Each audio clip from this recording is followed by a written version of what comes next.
I've been in private practice 9 years now. And how old are you? I'm 41.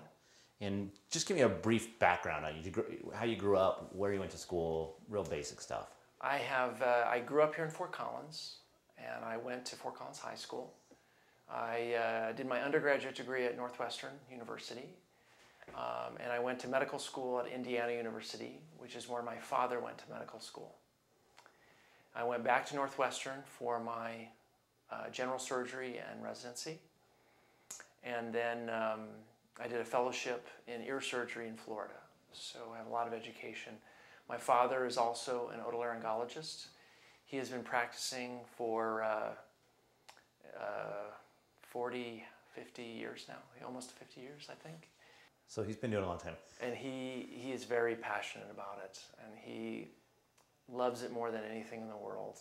And he was a victim of humongous embezzlement. And it's all public knowledge, and it was a front page of our newspaper.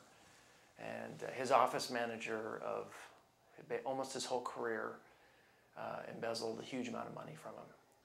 Wow. That talks about financial literacy from a physician standpoint. Does that kind of underscore it? I think it makes a huge exclamation mark on the importance of at least having a basic knowledge of your business and your finances. After medical school, I went and did a general surgery internship, which is a year, and that's required for ear, nose, and throat. And then I did 4 years of ear, nose, and throat. And then what other education did you get after that? And then I did an ear surgery fellowship so that I can do specialized ear surgery. And then what education did you get after that? And then after 8 years of private practice, I got an MBA. How long did that take you? That took me 2 years, and I was considered a full-time student. So you got a lot of education. I did. So what was it like growing up with a physician father, one that was really passionate about his job? He was extremely busy, and I will say that from my standpoint, he was very dedicated to his profession, and he was very passionate, and he was busy a lot.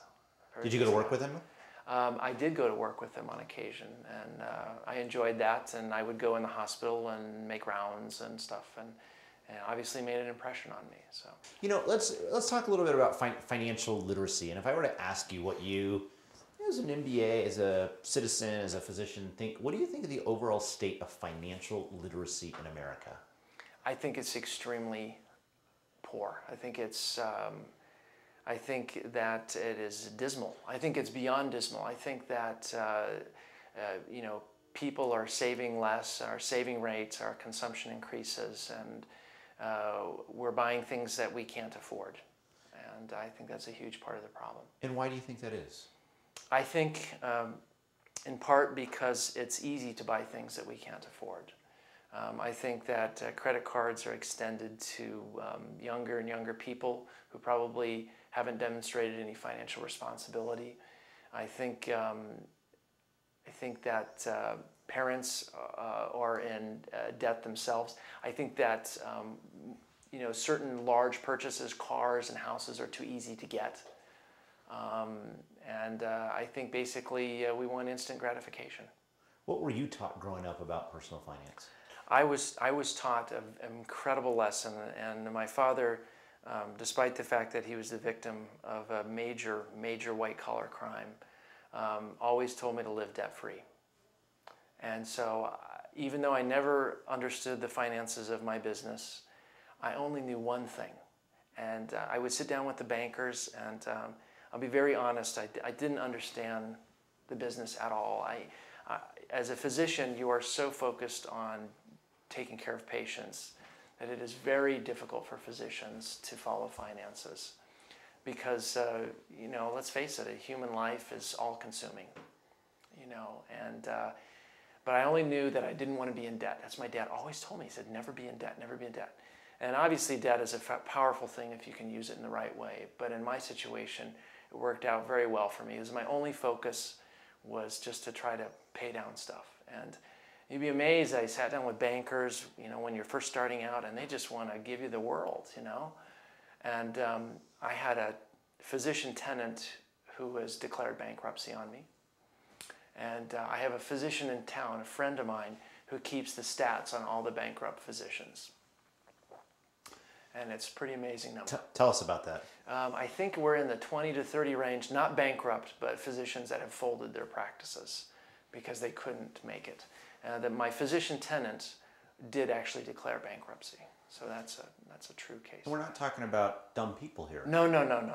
This is a physician that had been in practice for a number of years. But even generally speaking, these are well-educated, smart people. Correct. But, education is what you're educated on. So I think education level, in a certain sense, will indicate your motivation, but it doesn't mean that, when I sit down with my banker or I sit down with my mortgage lender, in fact, I almost think that physicians in particular are at a more disadvantage because people already naturally assume them to be smart, well-educated people. Well, yeah, I know neuroanatomy pretty darn well, a lot better than you do, but I don't know an APR from an APY, from simple compound to compounded interest from simple interest. I don't know those things. And in a certain sense, and this was one of my messages at the end, is that it's difficult to admit that you don't know. And we put our trust in financial professionals, as physicians. And I think a lot of times they do a good job for us. And sometimes they don't do a good job for us. And I think, if anything, if there's a way as a physician you can help sort those things out, and obviously it's impossible. You don't know who's a scrupulous lender, who's really got your best interests at heart. And in my dad's case, he had a lot of financial professionals. And he did what was standard practice, which is that you hire professionals to take care of you and you focus on being a doctor. Well, I can show you where it got him,